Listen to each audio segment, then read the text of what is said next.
Hello, boys and girls, ladies and gentlemen, payasos included. As we've talked about already, planning is key. Your semester exam is 20% of your grade. We've gone over that as well. A lot of us are feeling a lot of stress.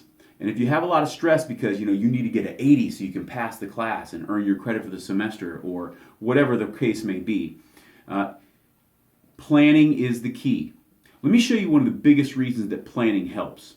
There's an old dude. He's long since dead now, but he did some science behind this, and they came up with something called the rate of forgetting. His name was Ebbinghaus. I'm going to show you his rate of forgetting. So here it is, and this is why you plan and you study. When you first learn something, you got 100% of the material in your head, at least for that moment. But the minute you walk out of that classroom, you start to forget, and that's what this red line represents. Very quickly, you forget what you learned. And if you never look at it again, over time, you forget almost all of it. However, Ebbinghaus proved that if you saw the material the next day, immediately your memory went all the way back up to 100. Again, you start to forget as you walk out of that room again. But notice this. This red line the first day is very steep and you forget quickly. This one is not as steep. It's still forgetting pretty quickly because you've only seen the material twice. But it is a lot flatter than this one. Then a day or two later, if you review the material again, immediately your memory goes all the way back to 100. And you start to forget again, of course, but notice this. This forgetting line is a lot flatter. And if you see something a fourth and a fifth time, notice the memory here. It is very flat. You forget very little of it if you've seen something 4 or 5 times.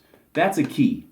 So as you're planning over the course of the next week before you have to take your final, the idea is to see the material more than once. As a matter of fact, you want to see it several days in a row.